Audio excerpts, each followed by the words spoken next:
Kasus LGBT makin meresahkan ya Ustadz. Bahkan terjadi di pondok pesantren. Nah ini gimana Ustadz?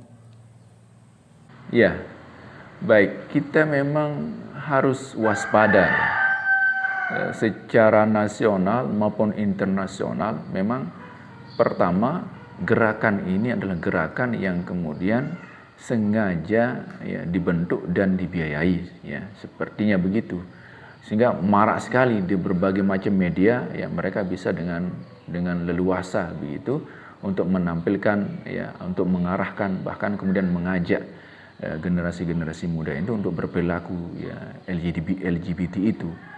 Nah, termasuk kan beberapa waktu yang lalu ya, di daerah Kek itu Pujut ya, Mandalika ya, Lombok Tengah itu kan ya ada acara yang disinyalir memang itu erat kaitannya dengan acara LGBT sehingga kemudian dibubarkan. Nah ini Lombok Tengah juga harus waspada ini. Kita melihat ini sebagai satu gerakan yang akan kemudian merusak generasi muda kita, ya. Yang secara syar'i ya memang itu adalah perbuatan ya dosa yang dilaknat oleh Allah Subhanahu wa taala ya. La'anallah man amila amala qaumi Lut misalnya dalam satu riwayat itu Allah melaknat orang-orang yang melakukan perbuatan kaum Nabi Lut ya. Ya, itu yang pertama yang harus kita waspadai dan ini memang negara harus turun tangan. Kemudian yang kedua, kalau kasus di dunia pendidikan termasuk di pondok pesantren yang kebetulan saya juga di pondok pesantren, kalau misalnya kita lihat di radar Lombok itu kan beritanya kalau di tahun 2024 itu ada dua pengaduan sebenarnya. Ada dua aduan terkait dengan sodomi. Ya, memang sodomi itu bagian dari salah satu penyimpangan seksual ya LGBT itu. Kemudian yang kedua di 2023 itu ada 4 kasus ya. Kalau kita lihat pendidikan kita banyak sekali, terutama pondok pesantren banyak sekali. Jadi kalau hanya 2 kasus kemudian 1 kasus ini memang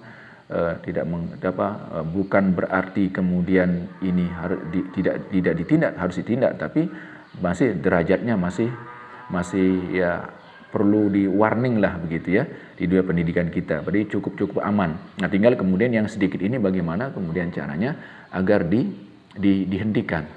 Nah, intinya di sini kan pelakunya itu bersifat pasif ya. Kalau yang gerakan itu dua-duanya itu sudah sama-sama saling memang mengakui bahwa hubungan sesama jenis itu memang ya itu memang kita lakukan gitu dengan sadar sendiri. Tapi kalau kasus di dunia pendidikan itu sodomi itu adalah ya satu yang memiliki kelakuan yang bejat itu, yang lain itu menjadi korban. Ya maka nanti perlakuannya itu berbeda itu.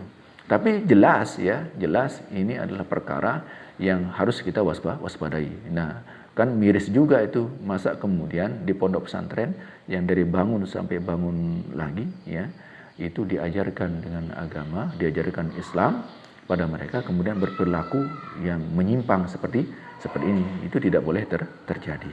Oleh karena itu dunia pendidikan kita memang harus waspada. Dan di pondok pesantren itu ya kadang memang kita bisa lihat pondok pesantren itu seperti seperti bengkel gitu. Kadang anak-anak itu ya kadang ya rusaknya memang udah dari rumah gitu. Ada banyak kasus ya kita alami di pondok itu. Ya dia rusaknya di rumah gitu. Akhirnya niat orang tuanya itu memasukkan ke pondok itu menjadi baik gitu. Nah, ketika perilaku yang buruk itu di rumah, yang namanya pendidikan itu kan tidak langsung sekali jadi. Nah, sebelum dia jadi itu atau bahkan kemudian sebelum dia jadi baik itu, nah bisa jadi dia kemudian ya melakukan kejahatan itu kepada yang lain atau bahkan kemudian mengajak yang lain untuk melakukan kejahatan gitu. Melakukan kejahatan.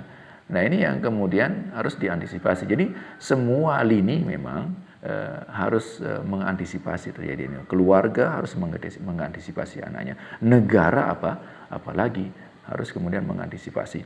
Segala macam gerakan-gerakan yang mengarahkan pada itu seharusnya negara dengan tegas mengkat, jangan memberikan ruang sedikit pun.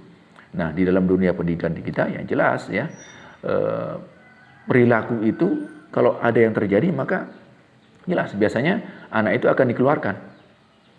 Langsung anak dikeluarkan, diserahkan kepada keluarganya. Nah, keluarganya juga jangan tinggal diam karena itu penyakit yang berbahaya. Maka ya harus segera melakukan langkah-langkah yang terukur gitu ya, pihak-pihak yang kemudian ahli di bidang itu untuk kemudian bisa diajak. Dan yang ketiga ya memang itulah kemudian pendidikan Islam itu dari keluarga harus harus diajarkan bagaimana menjadi seorang laki-laki, bagaimana seorang perempuan, sifat laki-laki seperti bagaimana, sifat perempuan seperti bagaimana, jadi dipisahkan, nanti tidurnya tempat laki-laki berpisah dengan perempuan dan sebagainya. Itu hukum-hukum yang sejak dini mau diajarkan. Kalau tidak maka ya ketemulah dia di media sosial dengan gerakan-gerakan perusak ya laknatullah ini ya, maka mereka bisa terpengaruh kalau kemudian dia tidak kuat ya pemahaman agamanya dalam keluarga, tambah lagi di masyarakat, ditambah lagi di sekolahnya ya. Jadi saya kira begitu, ini harus menjadi PR kita bersama untuk kemudian kita menghilangkan gerakan-gerakan ini ya, jangan sampai dibiarkan, karena gerakan dibiarkan maka itu akan merusak generasi muda kita.